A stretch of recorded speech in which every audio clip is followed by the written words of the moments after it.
माननीय प्रधानमंत्री जी की आज जो है वो मन की बात हम सभी कार्यकर्ताओं ने यहाँ पर हमारा जो लोकसभा का कार्यालय है इसमें बैठकर सुनी और माननीय प्रधानमंत्री जी ने स्पष्ट रूप से जो नारी सशक्तिकरण की बात की, उसमें किस तरह से जो हमारी ड्रोन दीदी हैं उनको कैसे आगे बढ़ना चाहिए और किस तरह से एक जो हमने संकल्प लिया है हमारी सरकार ने कि हम लोग 3 करोड़ जो है वो लखपति दीदी बनाएंगे, तो वो लखपति दीदी जो है वो कैसे बन सकती हैं, उसी विषय में माननीय प्रधानमंत्री जी ने बहुत विस्तार से बताया कि जिस तरह से हमारा गौधन है उसी तरह से हमें जो बकरी का जो धन है उसको भी हमें पालन करना चाहिए और उसका भी हम किस तरह से महिलाएं उसके अंदर बहुत बढ़ चढ़ कर उसमें हिस्सा ले रही हैं और कैसे जो है अपनी आमदनी को बढ़ा रही हैं, इसके बारे में माननीय प्रधानमंत्री जी ने बहुत विस्तार से बताया। और भी बहुत सी बातें ऐसी हैं, चाहे हम बात करें शिक्षा की और महिलाओं के लिए खासकर माननीय प्रधानमंत्री जी ने जो कैसे उनको आगे बढ़ाना चाहिए। और आप देख ही रहे हैं कि माननीय प्रधानमंत्री जी का ये हमेशा ही जो है उनका एक कोशिश रहती है कि महिलाओं को आगे बढ़ना चाहिए। इसीलिए जो इतने सालों का पेंडिंग जो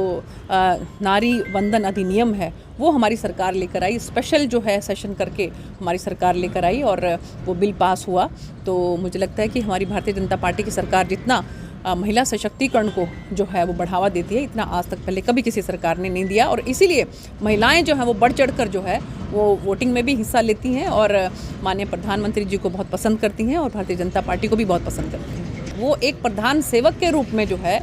उसके बारे में वो बात करते हैं, जो आम जनमानस जो है वो किस तरह से धरातल पर काम कर रहा है,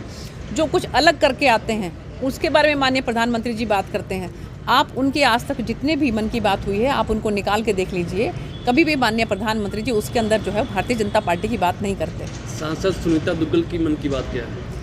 सांसद सुनीता दुग्गल के मन की बात भी वही है जो माननीय प्रधानमंत्री जी के मन की बात है कि कैसे हमारी महिलाएं जो हैं वो नारी शक्ति जो है वो आगे बढ़ें। उसी संदर्भ में आपने देखा होगा कि हमारे संगठन ने अब की बार जो है ऐसा निर्णय लिए हैं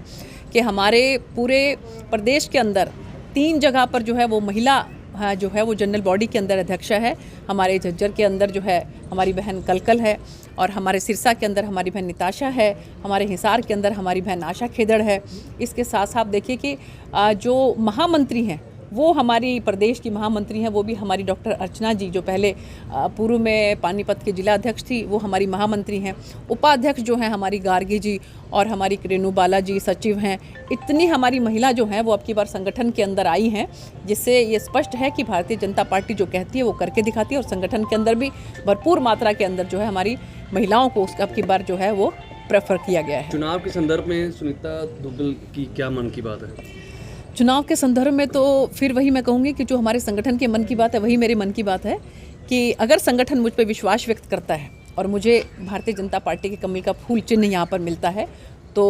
100% जो है पूरी मेहनत के साथ लोगों के अंदर जिस तरह का जोश है, उत्साह है और लोगों को जो संतुष्टि है सांसद के तौर पर मेरे काम से, खासकर रेलों की अगर मैं बात करूं तो बहुत जगह पे तो कहीं तो जो है वो दुग्गल एक्सप्रेस का नाम मुझे देते हैं और कहीं पर रेल सखी का नाम जो है वो दिया जाता है। तो ऐसे उसमें मुझे बड़ी खुशी होगी और मुझे पूरी उम्मीद है कि संगठन के जो कार्यकर्ता हमारे साथ लगे हुए हैं उन सब की मेहनत की बदौलत हम एक बार फिर से यहाँ पर जो है वो कमल खिलाने का काम करेंगे। तकरीबन 2 हफ्ते बाद इंटरनेट सेवाएं सरकार ने बहाल की हैं, कितनी राहत महसूस कर रहे हैं? बहुत राहत महसूस कर रहे हैं और मैं तो आपके माध्यम से यही आग्रह करूँगी कि